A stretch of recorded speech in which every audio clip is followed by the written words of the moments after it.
आज के इस क्लास में क्लास 10th मैथ के बहुत ही महत्वपूर्ण ऑब्जेक्टिव प्रश्नों को पढ़ने वाले हैं, जो कि आपके बोर्ड एग्जाम 2025 के लिए काफी ज्यादा महत्वपूर्ण है।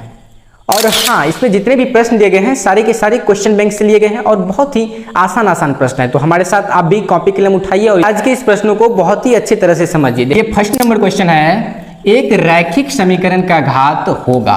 तो सबसे पहले आपको समझना होगा कि रैखिक समीकरण क्या होता है। तो एक घात वाले समीकरण को रैखिक समीकरण या एक घाती समीकरण के नाम से जानते हैं। तो यहाँ पर रैखिक समीकरण पूछा जा रहा है, तो रैखिक समीकरण का घात 1 होता है। सेकेंड क्वेश्चन है, वृत्त के केंद्र पर बना कोण होगा। तो जैसे हम यहाँ पर एक वृत्त बनाए, इसका केंद्र मान लीजिए O हो गया, तो इस O केंद्र पर जो कोण बनाएंगे वह कितने डिग्री का होगा। तो वृत्त के केंद्र पर 360 डिग्री का कोण बनता है। तो ऑप्शन सी इसका करेक्ट आंसर हो जाएगा।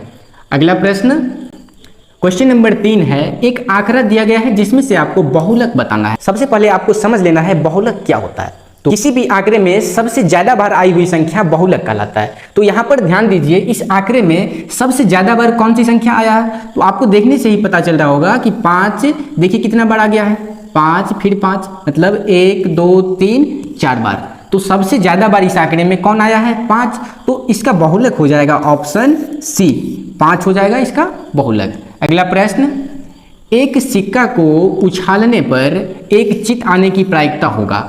मान लीजिए आपके पास एक सिक्का है, अगर आप उसको उछालेंगे तो चित आने की प्रायिकता क्या होगी। तो एक सिक्का को उछालने पर एक ही परिणाम आएंगे, चित आने की प्रायिकता क्या हो जाएगी, ऑप्शन ए 1/2।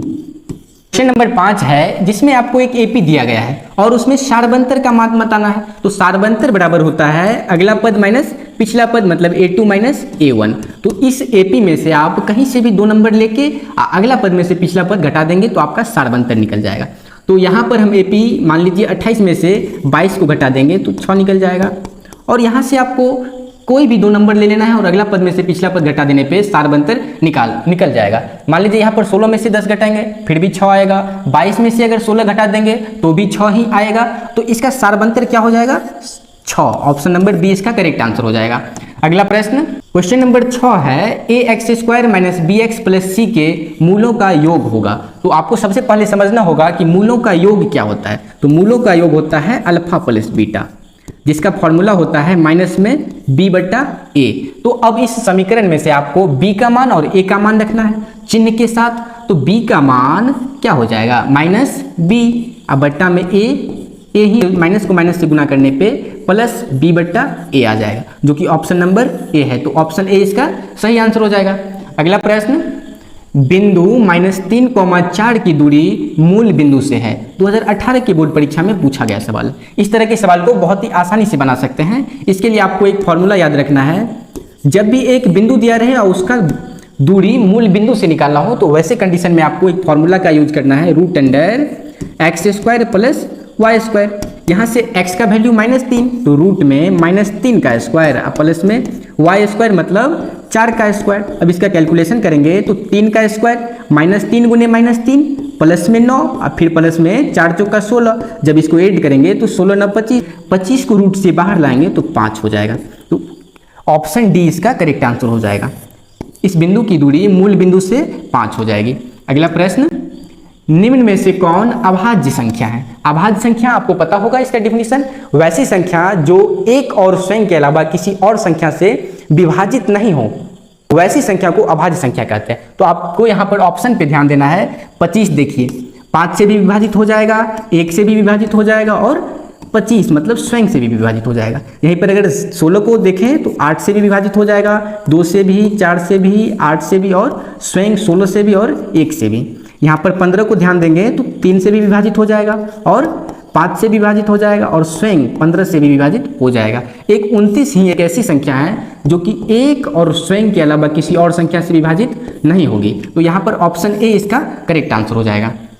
अगला प्रश्न, बिंदु 4,3 है, किस पाद में स्थित है, मतलब किस चतुर्थांश में स्थित है। तो देखिए सबसे पहले यहाँ पर इस बिंदु का चिन्ह चेक कीजिए, प्लस में 4 है और प्लस में 3 है। तो 4,3 का चिन्ह क्या हो जाएगा, प्लस कॉमा प्लस। तो प्लस प्लस जो होता है प्रथम चतुर्थांश का चिन्ह होता है। तो ऑप्शन ए इसका सही आंसर हो जाएगा।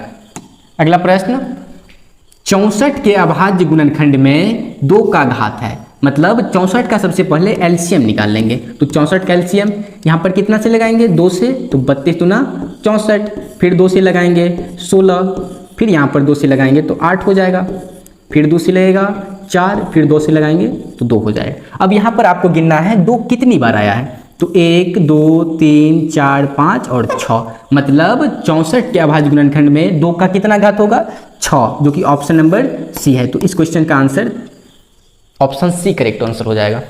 इसी तरह के क्वेश्चन बैंक सॉल्यूशन के लिए, इंपोर्टेंट प्रश्न पढ़ने के लिए और 1 मार्क 2 मार्क और 5 मार्क वाले सभी प्रश्न पढ़ने के लिए हमारे YouTube चैनल को सब्सक्राइब जरूर करिए। यहाँ पर आपको डेली क्लासेस देखने को मिलेगी जो कि आपकी बोर्ड एग्जाम के लिए काफ़ी ज़्यादा महत्वपूर्ण रहेगी। तो आप लोग इस चैनल को सब्सक्राइब करके बेल आइकन को जरूर प्रेस कर लीजिए।